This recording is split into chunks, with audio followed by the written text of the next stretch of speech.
Okay. Okay, so one more time. You get one skill that you're really amazing at. Yes. You get one skill. Three skills. Yes, 3 at 3.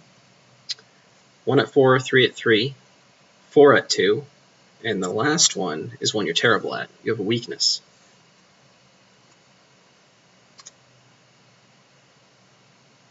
And so that's under the skills box here. Now the skills box.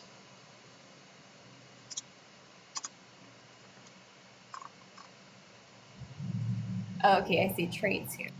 Right, right. So those were just the attributes.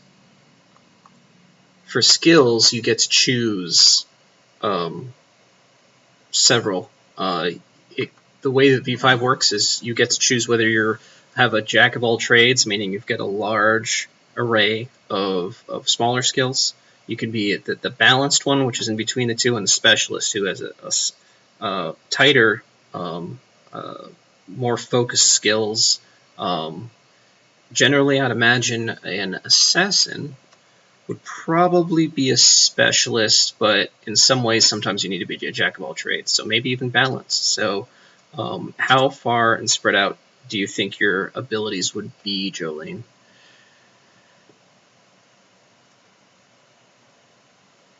Hard thing to answer right off the bat, especially when you don't know the game. Yeah, that's really hard. Let me go ahead and... We can adjust that. Let me finish the traits box first. Oh, of course, of course. Nigel, are you decided on where you're going to put your points? Yeah, I am. I figure being a farm boy originally and having to stand stoic in the military after that, he's got a low dex because he's never really been in a hurry anywhere other than, get here, stand, or, take his time doing things. So that's where his 1 is going to go. Being a salesman, he's got an exceptional manipulation. He likes to bend people to his will. Verbal judo, if you will. Got you. So manipulation is going to be my 4. Charisma and composure are going to be my 3s, with stamina because, well, long hours driving, etc., working on the farm, plugging away at something for a long amount of time. He's got some endurance built up, as well as his strength being at 2, again, from the farm work, military, though he hasn't maintained his shape between leaving the military and then getting embraced years later. He's basically average on intelligence, wits, and resolve. Not the sharpest tool in the shed, but not the dullest either. That sounds great. So he's got a 2 in all 3 of the mental stats. Okay. Now, it looks like we're getting some serious lag, for our video at least. But I'm getting a report that the audio is great, so we'll press on, but I'll definitely look into what's going on with the video, because that is most troubling. Okay, I have a question. So for the intelligence stat, is this, like in D&D, intelligence is great if you're a spellcaster? Right. So it's very similar in some ways. It's not going to, let's say, give you like a mana pool or anything like that necessarily, but it definitely will work with anybody who is using certain intelligence-based disciplines, if that's what you're getting at. It will most definitely help somebody who is using thaumaturgy or blood sorcery or anything of that sort. Quietus with the Assamites like you. That's a possibility there. I'm not sure exactly which disciplines that works with, but it is definitely beneficial. I will say that we'll have time to review our character sheets, so we can go back. This could just be our first draft. And if we decide that you want to take a power or something that is reliant on intelligence, and let's say you take it as your jump stat right now, for example, I would not be opposed to us doing a little revision before we actually start the game. Okay, perfect. Excellent, excellent.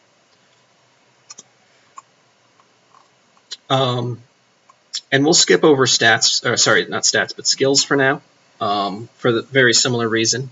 We can look into that and do that off air. What I'd be more interested in is, first we'll start with disciplines, but that's always a very meaty thing that people like to hear which powers people have, and we can put that on screen as well. And once we're through that, I would like to talk about the lore sheets that are in Chicago by Night, since that's the book that we're reviewing. And I'd like you each to, if you're able to, of course, take a lore sheet. A lore sheet is sort of like a background for your character, something that they've done or has happened to them that's changed them, usually to great advantage on your behalf. Sometimes there's a little bit of disadvantage to them, but it really breathes life into your character, or unlife, if you will, adding to their role in the overall story of the world, and the narrative of the World of Darkness. So, let's start with disciplines. So you have 3 clan disciplines each. For the Banu Hakim, you have Blood Sorcery, Celerity, and Obfuscate. So you get to put 2 dots in one, 1 dot in the other, and then the predator type you chose will add a dot to... actually, I love that you chose to play an Assamite, Jolene, because in the book it says anybody who gets a dot in Blood Sorcery has to be from your predator type, that is. It says explicitly Tremere only. The way that I'll be playing it is, since it's in Blood Sorcery is an in-clan discipline for the Assamites, I'm going to rule that means that an Assamite also could take that from their predator type. They can take that extra point, assuming that's what you want to choose. So if you could place your first 2 in one and 1 in the other of your 3 disciplines, how would you place them? Are you familiar with what they do? I could go through each one. Yeah, I'm not familiar with it. Okay. Is that on a certain page in the book? Yes. If we could look that up real quick, it is... Chad, if you can help us out, page for disciplines.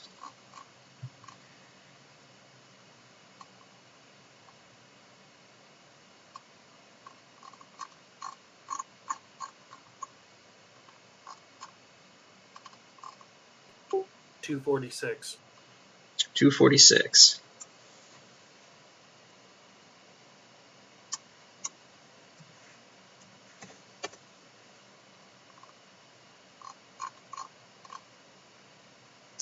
All right, now specifically, you'll be looking at Celerity, Obfuscate, and Blood Sorcery. In fact, since you're Banu Hakim, I can also pull up the Anarch's book, which includes... Or sorry, not the Onyx book, the Camarilla book. Oh man, the Onyx would murder me for that. And so will the Ministry for mixing the 2 up. The Camarilla book. Yeah, those 2 do not get along. Yeah. Also has some options for the Banu Hakim.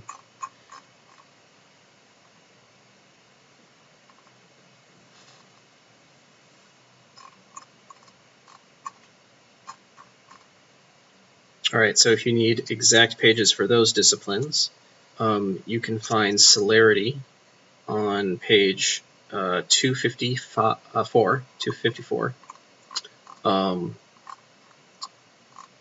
You may find Obfuscate on page 262, and Blood Sorcery on 273. I could repeat that later. So you know, Jolene, Celerity is the preternatural ability to move super fast, just in a blaze. You thought you saw a vampire there, but they were just gone into the night. Or in combat, it's where someone draws a gun on them and they chop at them before they can pull the trigger, that kind of thing. Oh, that's super fun. That one's pretty nice. It also has supernatural. Yes, supernatural grace, speed. Obfuscate, though, also a great one for an assassin. That's the ability to not be seen, to be invisible, to appear as others, or just to go unnoticed. Now, Blood Sorcery, and Benhoekim's specific brand of sorcery, being Quietus, will be the power within your blood is a source of supernatural ability. It is magic, and you have used ritual and rites to master it and find its secrets, and go beyond the standard disciplines to certain rituals that are within your blood and control over said blood. Being able to do amazing things like drawing blood out of somebody from across the room magically, or to taste blood and to know not only its properties, but maybe even secrets of people, of the person whose blood it is, that kind of thing. Or, make someone explode, tear apart, things like that. There's endless possibilities when it comes to the rituals you can research and figure out and explore throughout the world. Some more common than others. Lots of good choices, right? Yeah, so how does this work? So you would choose a discipline, and then you would... So one of them you get 2 points in. You have of the other two, you get 1 point in one of those. And then when it comes to your predator type, there's 2 discipline possibilities there. Now, you chose Osiris, correct? That's where you have your dojo. Right. That one, I believe, has blood sorcery and presence. So presence is something that's an out-of-clan discipline for you, so you can get a point in that from your predator type, if you so choose. Presence being just this supernatural allure where people are just, they gravitate towards you, and emotionally, they just can't resist you, that kind of thing. Or if you decide, maybe even fear you, like just a supernatural, just primordial fear will strike them, potentially, depending on which power you use. But it's a very emotional-based discipline. And blood sorcery, as I explained before. But this is an additional point on top of what else you might have already put into it. So that's a good way to stack your disciplines, is if you choose a predator type that matches your clan disciplines, you can get 3 in them, or something like that. But also, it's good to have a variety of disciplines, so you're not just a one-trick pony, you can do a bunch of different things. So you may think on that and decide where you want to put your points. And Nigel, have you made a decision as far as where your disciplines are going? Yeah, with my initial 2 points, I'm going to throw those into presence. I figure that works with the salesman thing. Nice. The powers I'm going to grab with that are actually both the level 1 powers, Awe and Donked, which essentially positive and negative modes on his presence. He gets to add that to his rolls. It's a kind of nifty ability. Plus, I'm kind of picturing him as a physically big guy. Like, he would rather scare somebody into not hitting him as opposed to actually having to mix it up. Running kind of the opposite of Jolene here. Nice. But, That's a good thing. That's great. Yeah, great. His 1 point, I'm putting into dominate because, well, there's sometimes he just wants to make people forget he was ever there. Bad sale, reset, try again, or just walk away with a clean slate. So he's got the ability to make people forget the Jedi mind trick, as my gaming table calls it. Right. These aren't the droids you're looking for. Makes a lot of sense. Yeah. Okay, excellent. And with the siren, that actually puts his presence up to 3. I'm picking up the, what is that called? Entrancement, which when he turns on his presence, a full blast, he can kind of starstruck somebody, make him super willing to help him out or give him what he wants. Okay, excellent. Yeah, definitely a highly social character, but also big and imposing. It's well-rounded, well thought out. I like it. and a nice contrast, and we're rounding out a very good coterie here. Speaking of which, we have to decide something about our coterie. Thus, so far, we've spent nearly an hour and a half talking about creating your vampires for the Chicago by Night game, but we haven't used a single Chicago by Night source yet. I'm going to pull up the Chicago by Night book here, and I would like us to choose a coterie type that I'm just going to throw on top of whatever you've already decided for your characters. This will be a freebie for you, just so that we make sure we get it in there. There are, I believe, 5 options for Chicago by Night coterie types. New coterie types, specific, not necessarily specific to the setting, but would be very applicable here. They can be used anywhere. The 5, and speaking of coterie, Jolene, I know this might be the first time you've heard of this. Coterie is what a group of vampires call their pack, their friends, who they hang out with. Not necessarily people they like, but people that they're bonded to for one reason or another. Not necessarily by blood either. Just who they hang out with, who they deal with, their core circle. You need somebody you can trust enough to not stab you in the back constantly, at least, to survive the very deeply political nights of the Kindred. So there's various ways that people can come together and be part of a coterie. The ones presented here in Chicago by Night include Carnival. That's you go place to place, entertaining people, that sort of thing. Now, it doesn't have to be quite a literal carnival. For example, the traveling salesman might be selling some products. At the same time, the dojo could be going around and recruiting members. Maybe you have a following that way, like secretly online, like, oh, they're here, let's spar with them, that kind of thing. That's an option. There's also the corporate. You exist to further the economic and territorial goals of your members. That one doesn't seem directly parallel, but it could indirectly parallel. The traveling salesman might just be part of a larger group of salesmen trying to form a bigger corporate bond. Perhaps he's selling fitness memberships or something, and that's where the dojo comes in. And it's a big corporate pyramid scheme or something like that. That could be interesting. Could even have me as an agent for the dojo, the person trying to bring people in. Exactly. Forming these bonds between characters, and when we get our third player in on that, we can fit them in however they work for this organization. There's also the flagellant. It's a coterie with a mocking name.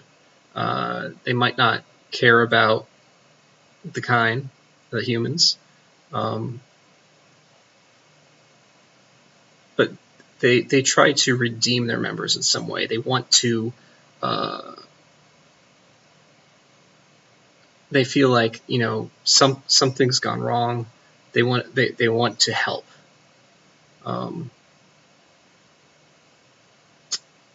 Anybody can fall into this. Anybody who wants to go through some extremes to be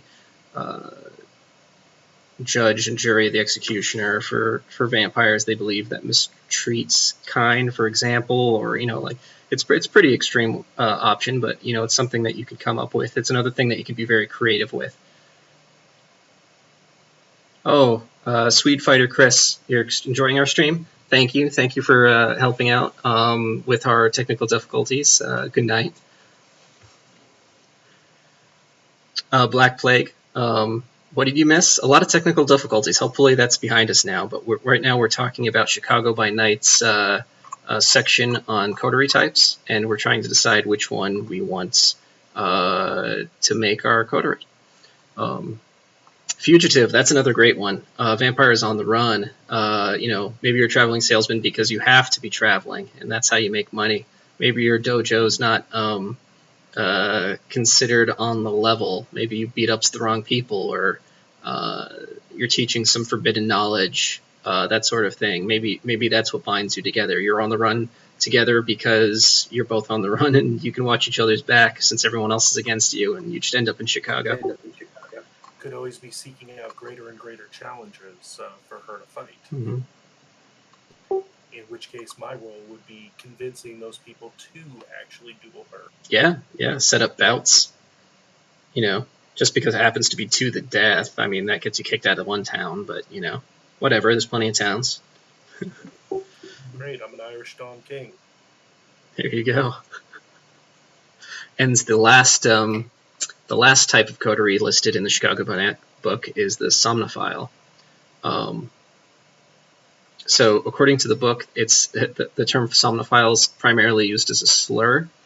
So you have loyalty to a specific elder. That maybe you're protecting them while they sleep. Well, I guess that's where the term somnophile comes from. But you have a patron who's often powerful enough to like send you messages through their disciplines or something like that. Who there's a common benefactor for all of you, and you're all beholden to them. Maybe religiously, maybe because you're seeking power yourself. But there's a great patron who sleeps, who you serve. That's another option. So of those options, you can do a lot of creativity with them, especially with the characters you've chosen. Which ones are standing out to the two of you?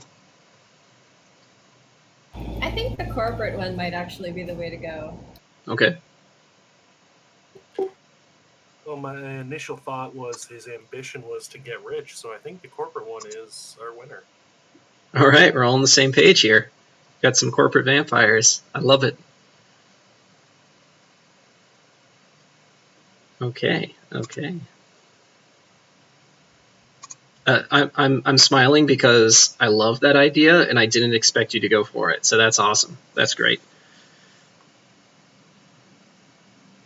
Well, the way I'm seeing it is that it's easy to get a cult-like following if you have, especially with something like fitness or religious related, and Absolutely. sometimes there are clubs out there where it kind of combines the two, so it might actually. It's right. Just donate your money for salvation. It works out. Everyone's happy. Okay, we got that down. So I'll send you that information to jot down on your character sheet right now. I'll just say it out loud for the audience. If I can get it to appear. There it is. So what that gives you is I have to pronounce words. Chassis, is that how you pronounce that? C-H-A-S-S-E. You get 1 in that, 2 in lean. For your influence, you get 2 as a business commodity. Resources, 3 is the portfolio for your corporate connection. And possible extras would be contact and herd of interns. We'll work with that. We'll work with who gets contacts and what herd people have. I know that Jolene already has a herd worshiping her, so that works. Oh, neon deflector. Yes, absolutely a metaphor.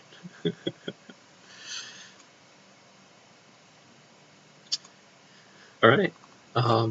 So we went over and we've selected a coterie type from the Chicago by Night book. Something else that I would like to focus on are the lore sheets, and I would like, once we get to experience points, to put some of those points into a lore sheet from the Chicago by Night book. There's actually quite a few of these, which I'm very happy to see, because lore sheets are one of the more flavorful aspects to V5. It really just lets you just buy in points to the story rather than just stats, which I think is great. You get a benefit for sure, but you also have a narrative into the overarching chronicle, which is great game design, in my opinion. Let me go through these briefly, because there's quite a few of them. I'll try to get you ones that are going to be specific to your characters. Let's see if there's any like that right away. None of you are La Sombra. Nigel, you're Ventru, right? Correct.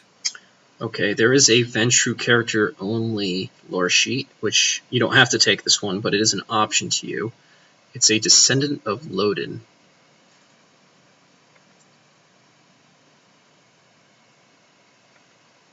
So Lodin was a... Pulling it up. Oh, sorry, what was that? I said pulling it up. You got a page number for me? Yes, it's 273. So Lodin is was a powerful character in Chicago's history. Very strong Ventru. Had a lot of background in forming the city and controlling it. However, Lodin's gone now. Pulled down by treachery and human savagery. But his legacy lives on with those who carry his bloodline. So if you decide to carry on his bloodline, you get a lot of perks, especially social perks, with people that might also be related to him, or just like other connections with the city, that sort of thing. So that would give you probably some interesting influence, and also some enemies probably, and people that didn't like him. So that's a good example of a... Oh wow, there's some really weird ones here. There's some really weird lore sheets. I like it. The stranger the better, in my opinion. I don't see any Banu Hakim. One of these actually jumps out at me. Which one of them jumps out at you? Like I said earlier, the character likes to avoid combat, or he likes his hide in one piece. So, like sire, like child is the 4.1, and it essentially, the first line sums it up with, like your ancestor, you are a virtually unkillable cockroach of a vampire. Yeah. Which one is that? Descendant of Lodin, 4 dot. 4 dot? Oh, like nice. Sire, like child. Oh, that's great. That's great. So does that sound like one you would want? Yeah, I think I'm going to take it. Okay. All right, so here's a great one. Of course, it's Chicago, so you have to have some Chicago history. There's one called the Capone Gang. Al Capone. So apparently, there's still a Capone gang running around Chicago these nights. So this lore sheet allows... So basically, you can either have favor with them, they can be in debt to you, so you can ask them for something. You might, maybe you pull jobs with them, maybe you're just a full-on member of the Capone gang. That's pretty interesting, whether anyone decides to take that or not. That does add a lot of interesting flavor. But let me see if there's one. Let me see if any of these jump out as far as something that really fits what I'm perceiving Jolene's character to be. Nodist Scholar.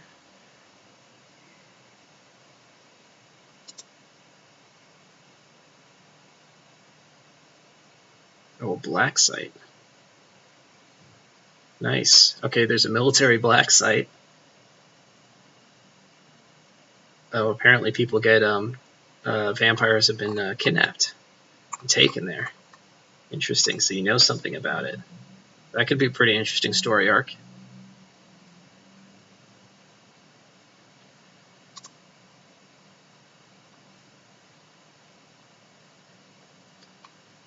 There's a big character named Annabelle, who's a Toreador Primogen.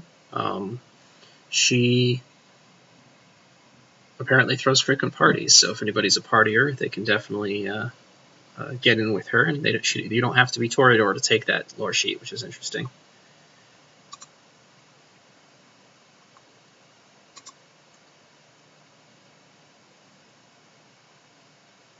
Jolene, is your character a newcomer to the city, or do you think it's she's been somebody that's been around for quite a while? I think she's been around there for a while.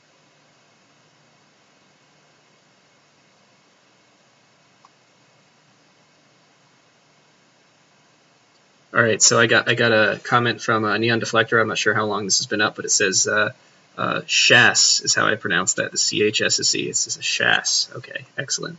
Like a chase. Excellent. Learned something today. That's why we're streaming, so we can learn. All right, so Kevin Jackson. That's a name you have to know. Kevin Jackson is the current Prince of Chicago. Now, Jolene, a prince is, say, the vampire leader of a city as far as the Camarilla is concerned. So it's someone who garners respect, expects you to follow their laws. They uphold the Masquerade, and they uphold the traditions by their interpretation. So there are certain interpretations. Masquerade's one of them. That's where you don't reveal yourself to humanity. Else you'll be seen as a monster and they'll hunt you, and other vampires don't want to be hunted, so don't do that. Now, he has his own lore sheet here, so getting in good with him is a possibility to put your points into. Oh, this might be a good one, too.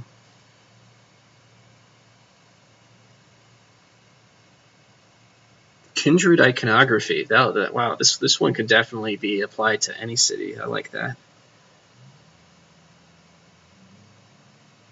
So a lot of cities will be covered in, say, graffiti, and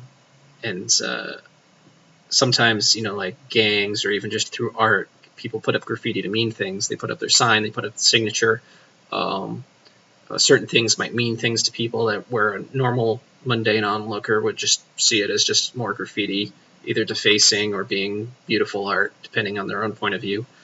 Kindred iconography is putting up symbols and arts, maybe not just graffiti, but also possibly in this picture here, it shows some tattoos, so that's pretty interesting. So maybe you know how to speak this kindred language of symbols. That's an interesting one. Oh, maybe this is one you'd like to take. Lupine expert. You know about werewolves. Werewolf hunter. Ooh, that could be fun. Oh, that's interesting. Yeah. Definitely not me. That's worth knowing. Though I did have an idea on the Prince thing, if you don't mind me running it by. Sure. Go ahead. I know we have to take 2 points in flaws. I was thinking my character probably hasn't made the best decisions in life. What if he took the dark secret flaw that he owes Prince Kevin Jackson money? That could be great. Yeah. You owe him money or perhaps a boon. I'm cool with either one. Okay. Maybe it's a sizable amount of money to the point to which a boon might be easier to pay, depending whether or not it takes your life. You know how these things go, the politics and all. Oh, yeah. Okay, I like that a lot. And yeah, I think Lupine Expert might be a really good one for you, Jolene. But there's a lot of these, so we'll take a further look offline and see if we want to change that. But I think Werewolf Hunter is kind of fun. You get that whole underworld vibe going on. Yeah, I think Werewolf Hunter might be fun because what if werewolves got, my character's parents? So maybe she just has this bloodlust and vengeance against werewolves. Oh. So that's another reason why she chose to be part of this vampire faction. That's great. So is there a survivor of a lupine attack ability? So yeah, the way that this works is it starts off that you've got a keen eye for tracking lupines and you hunt them. But as you advance, the next level is Tactician. It's one of the most terrifying experiences of vampires on life. You've lived through it. You've been able to keep your cool head and get your coterie to fight back, which is kind of neat. Yeah, let's see here. Actually, that might be really good because then, I don't know if there's always an ongoing battle between vampires and werewolves, but it's like a cause that's bigger than myself in which I could rally people to fight for. Yeah, that'd be great. Yep, this lore sheet is definitely catered to that kind of idea, which is interesting. Yeah. So yes, for backgrounds, generally vampires and werewolves do not get along 99% of the time. However, in most places, the vampires tend to stay to the cities, and the werewolves stay out of the cities because there's just a thick concentration of vampires there, and they don't like each other. Vampires are, while very formidable and can make short work of any mortal human, are generally considered less physically able than a werewolf, who just become these giant monstrosities of sinew, meat, and muscle, just with huge, sharp claws and supernatural ability to tear things apart. Whereas a vampire has to dive deep into their disciplines to get to that level, which they can, but it doesn't come naturally. So that's why they try to stay away from one another. And the werewolves just see. Yeah, I know it's the pot kettle calling the kettle black, but they see vampires as abominations to nature, as if they're the most natural things in the world, which they probably see themselves as such things.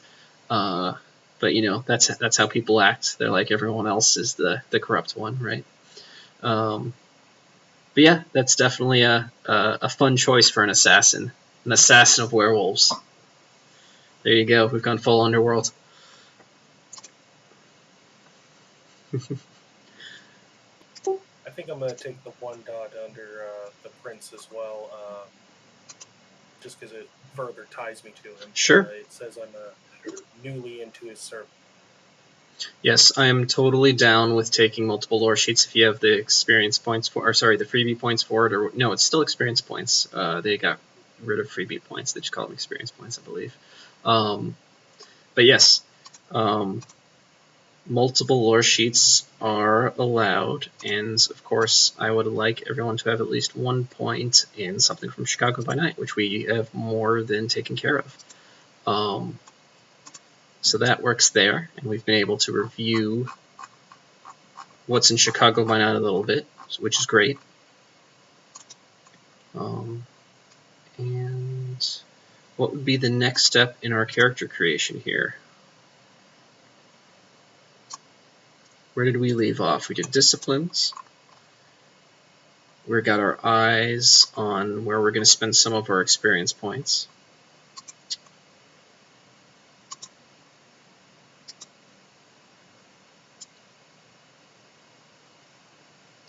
Oh, I just realized we only have 10 minutes left, so let's wrap this up. Alright, so the way I'm saying this is we're going to be what's called neonates, meaning that you've been embraced between 1940 and a decade ago. There's some wiggle room there. That doesn't have to be that exact time frame, but that's generally what a neonate's going to be. Meaning you get 2 points of advantages, 2 points in flaws. I'm reading the wrong thing here, I think. Yeah, that's NC Life. Yes. You don't get 2 points in advantages and 2 points in flaws. Your advantages and flaws are coming from your predator type. I had my screen scroll down too far to read that. What you do get... As well as the standard 7 and 2 flaws. Correct. What you do get is 15 experience points that you get to use in experience points chart. That's on page 139. And please use your experience points. You can do this off screen to purchase at least some of those lore sheet. You can get that information from the lore sheets from me. And what else do we need to touch? Oh, okay.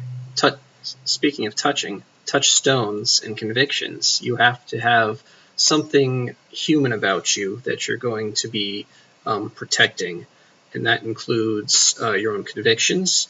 It's going to be a short statement of what you will absolutely always do or will never do, and you're going to need the same number of touchstones, meaning humans that you relate to or protect that are kind of sacred to you. That's how you keep your humanity rather than just letting go to the beast and just savagely just drinking blood and sleeping and waking up the next morning just to feed again. It keeps you grounded. So generally you get to select 1 to 3. Popped into my head. What was that? I have one that just popped into my head. Go for it. My character's grandson is Jolene's student. Oh, interesting. That also yeah. So there's some little crossover over there. So is that going to be one of your touchstones? Is one of Jolene's students? Your grandson? Yeah, as well as he will allow no harm to befall innocents, like kids and whatnot, will be his conviction. That's a good combo. So that's a good example. You don't have to come up with them now, but something to think about. You're allowed 1 to 3, and each conviction needs a touchstone. Each touchstone needs a conviction. But we also need to choose the convictions for the coterie. What do you all stand for? I'm thinking there's like a general one, which is just like don't kill people, don't steal from people, that kind of thing.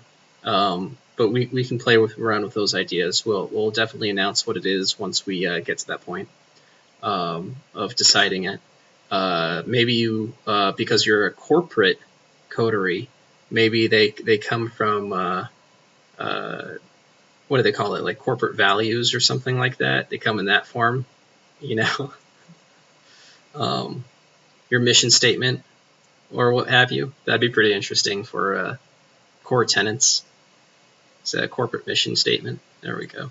We'll play around with some ideas, but that's up to you.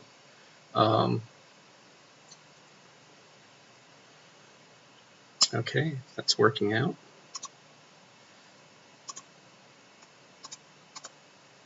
Looks like we have characters. How about, let's just give a little sample.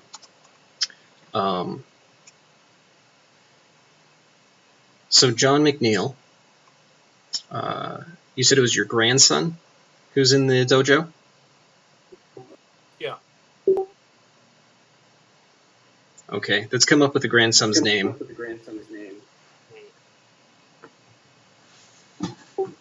Well, I seem to have an Irish thing going on, so let's go with Michael. Michael McNeil.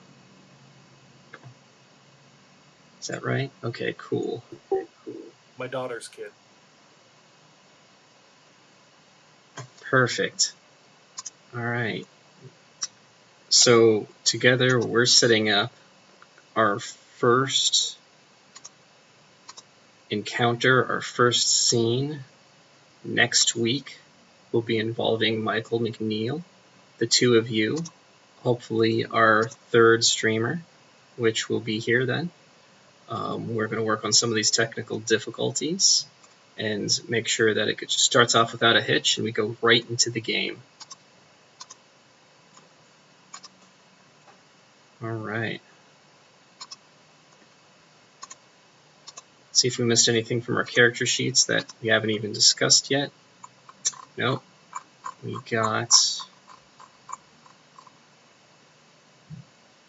haven't talked about which advantages you have, but you get to make your characters. Make sure that you put those together and are ready.